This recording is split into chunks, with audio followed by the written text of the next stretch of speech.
Okumanya ekigwererezi ky'enjureegi eyatira abarubuguri okuza Nyabaremora nobo bateganisibwe babire nibakira obuhunga okuruga aha bwayesimbira aha bwa MP bwa Bukimbiri County Asigariyo Turyagenda. Asigariyo asasira abatura abafunira okugumirwa oku kandi yabaha n'amafuka ago kubayamba bakakoresa omukombe k'amaju. Buhunga kirozeraika 200 zo kugira ngo mbaretere abatine cyo kujya mukwatiraho tikwe. Asigariyo abashabira okugumana bakwatanisa ekika cya Nyabaremora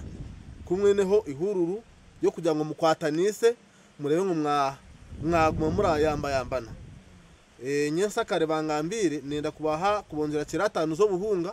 zo kugira nyensakare muri gukora mugereki bone cyamushana kandi turi kusima no mwamisigariyo atujyagenda abwo kuturetera kahunga turi kubona tutine naho kutaha nyewenje yanje kikungu kikayitera cyayishenya amabati gona gashishikara turi kuraraga mu maka eco kujya taco ngeno turi kusima mwamisigariyo tujyagenda abwo kuturetera kahunga kusima sigariyo tujyagenda watu hakahunga manyana nyendajo nefuka tukahindisa ndakusima mukama kuyambi byose bya mukama Kakobe kansara w'entebe ya 5 ahabwa Rubuguru Town Council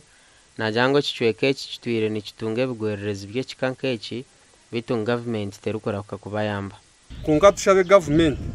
nayo igumira tukurikiza ebyetago gito yaba twasharize batakaje ngo twagire imico mibi kunga umuzere yatakunda kurikiza tukaja ngo guno muzere wa